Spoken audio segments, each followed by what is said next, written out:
Hi everyone, hello, नमस्ते, सत श्री अकाल, आदाब। तो कैसे हैं आप सब? उम्मीद है आप सब लोग बढ़िया होंगे, मस्त होंगे, तंदुरुस्त होंगे, स्वस्थ होंगे और हम भी मस्त हैं। और आज मैं आया हूँ चौपता, उत्तराखंड में, और यहाँ से मैं ट्रैक करने वाला हूँ तुंगनाथ के लिए और फिर तुंगनाथ से चंद्रशिला। लेकिन उससे पहले welcome everyone to another episode of cruise with TV vlogs. और अब यहाँ तक मैं कैसे पहुँचा, वो जर्नी एक छोटा सा ब्रीफ आपको देते हैं और फिर उसके बाद आगे का ट्रैक स्टार्ट करते हैं।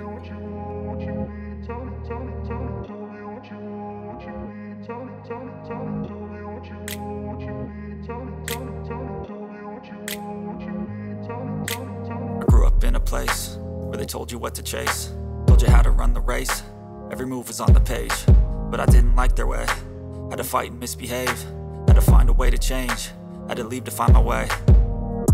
Caught up in a daydream, I beat my mind up there almost daily. It's how I pass time, no opinions safely. It's how I understand what I want in this place, see. Cause everybody wanna tell you bad things, what could go wrong, what fame brings. But success is a finicky thing, and if you ain't sure, no, it'll never be. I don't wanna let myself down, myself down. I don't wanna let myself down. तो अपने सफ़र की शुरुआत करी हमने ऋषिकेश से, जो कि है दिल्ली से लगभग 240 किलोमीटर दूर। ऋषिकेश एक ऐसा शहर जहाँ पे योगा, ऋषि, पूजा और गंगा नदी, ये चारों चीज़ें एक साथ देखने को मिलती हैं। ऋषिकेश से थोड़ा ही दूर चलने के बाद हम पहुँचे ब्यासी। ब्यासी एक छोटा सा शहर है, छोटा सा गांव कह सकते हैं, जहाँ पे आपको सादा और अच्छा खाना खाने को मिल जाएगा। ऑर्गेनिक सब्जियाँ, हल्दी और खड़े मसाले आप यहाँ से आसानी से खरीद सकते हैं। कुछ देर खाना खाने के बाद और सामान खरीदने के बाद हम लोग पहुँचे देवप्रयाग। देवप्रयाग वो जगह जहाँ पे संगम होता है दो महान नदियों का, अलकनंदा और भागीरथी, और यहाँ से संगम होने के बाद उनको कहलाया जाता है गंगा जी। देवप्रयाग से लगभग 36 किलोमीटर दूर हम लोग पहुँचे श्रीनगर गढ़वाल, जो कि है घर उत्तराखंड की सबसे बड़ी और नामी विश्वविद्यालय हेमवती नंदन बहुगुणा गढ़वाल यूनिवर्सिटी। और श्रीनगर से आगे चलते ही हम लोगों को रास्ते में दिखा धारा देवी मंदिर। कुछ देर यहाँ दर्शन करने के बाद हम लोग पहुँचे आज के अपने फाइनल डेस्टिनेशन पे, ओखीमठ, जो कि घर है केदार बाबा का सर्दियों का, इंग्लिश में बोले तो हॉलीडे होम। ओखीमठ में रात बिताने और आराम करने के बाद अगले दिन सुबह हम पहुँचे चौपता, जो कि है ओखीमठ से सिर्फ 25 किलोमीटर की दूरी पर। एक ऐसी सुंदर और खूबसूरत जगह जो शायद ही कहीं और देखने को मिले। इस जगह की शोभा बढ़ाते हैं यहाँ के बुरास के फूल, जो कि एक नहीं, लाखों नहीं, बल्कि करोड़ या फिर उससे भी ज़्यादा जगह आपको देखने को मिल जाएंगे। और इनका रंग और खूबसूरती देखने का सबसे अच्छे समय है सुबह का, यानी कि धूप पड़ने से पहले।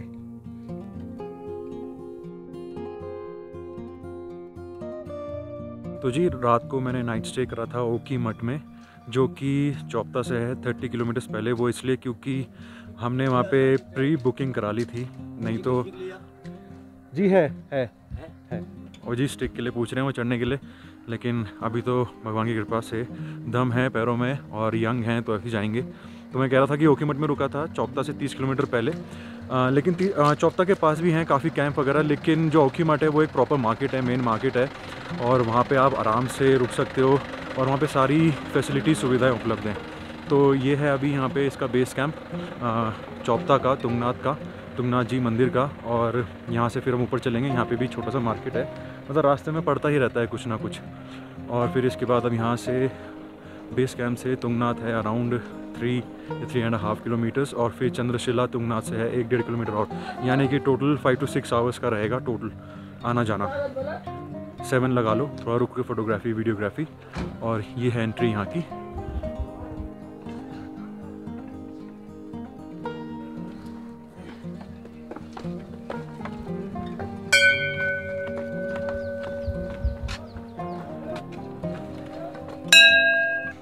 इन फूलों का कलर देखो, रेडिश पिंक है, और एक जगह नहीं है, ये करोड़ों जगह हैं। बहुत ही सुंदर है। और ये देखिए पेड़ों का डिज़ाइन, नेचर ने भी क्या कमाल किया है ना। जवाब नहीं है इन चीज़ों का। ऐसी देखने को चीज़ें कम ही मिलती हैं, और जब मिले तो उन्हें पूरा अपने अंदर बसा लेना चाहिए।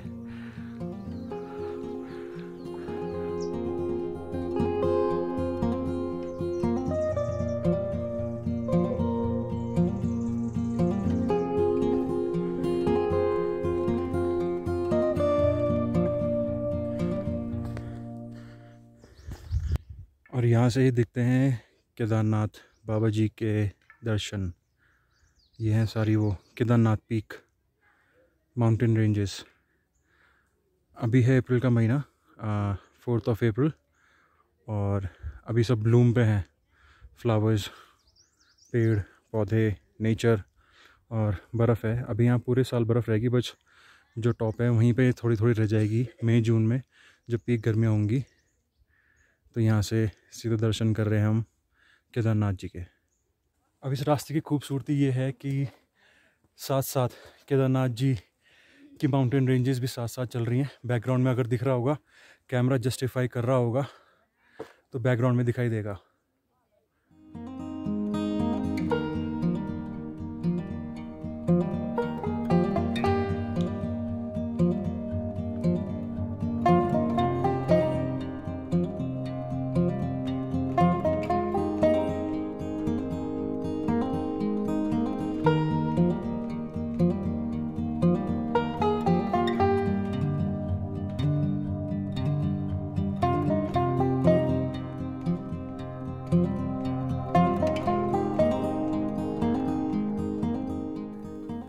चढ़ते भी नहीं रह सकते, थोड़ा रुकना पड़ता है, और रुकना भी चाहिए क्योंकि हार्ट बीट तेज़ हो जाती हैं, चाहे आप किसी भी एज में हो।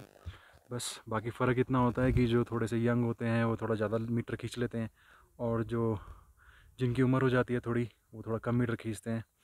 तो जैसे अभी मैं अपनी फैमिली के साथ आया हूँ, तो मेरी मदर हैं और मेरे मामा जी हैं, वो अभी नीचे रुके हुए हैं, थोड़ा स्लो चल रहे हैं। और ऑब्वियस सी बात है, अपने आप को पुश ज़्यादा नहीं करना चाहिए, जितना आप चल सकते हैं उतना ही।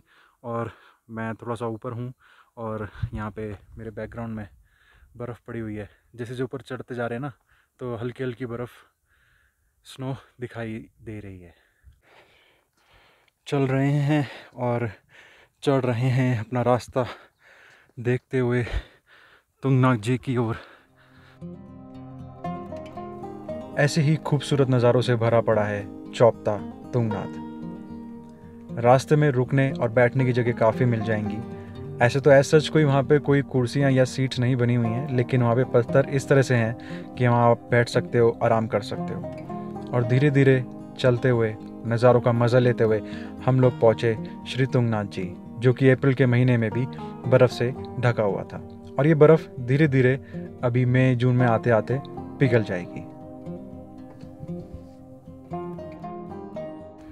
तो स्वागत है आप सभी खूबसूरत लोगों का दुनिया के सबसे ऊंचे भगवान शिव जी के मंदिर, the highest Shiva temple in the world, 5 केदारों में से एक, श्री तुंगनाथ जी।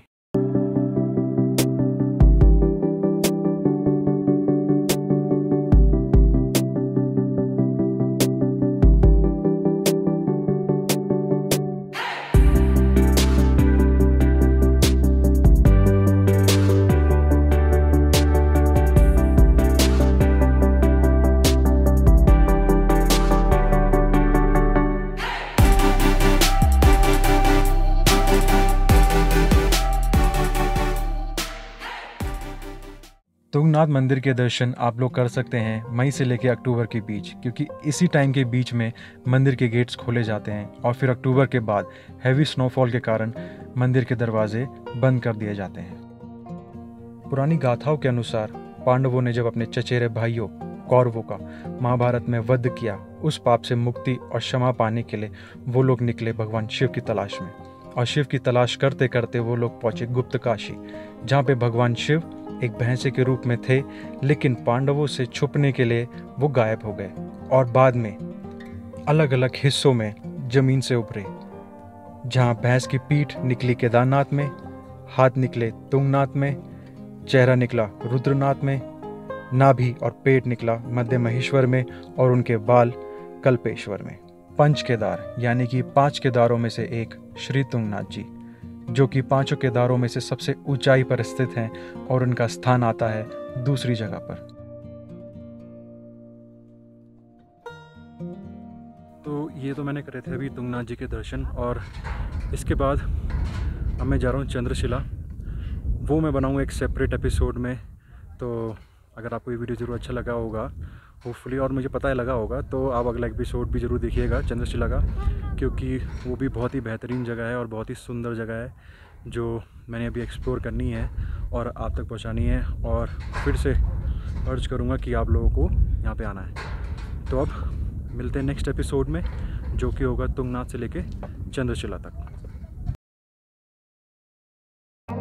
In a place where they told you what to chase, told you how to run the race, every move was on the page, but I didn't like their way, had to fight and misbehave, had to find a way to change, had to leave to find my way, caught up in a daydream, I beat my mind up there almost daily, it's how I pass time, no opinions.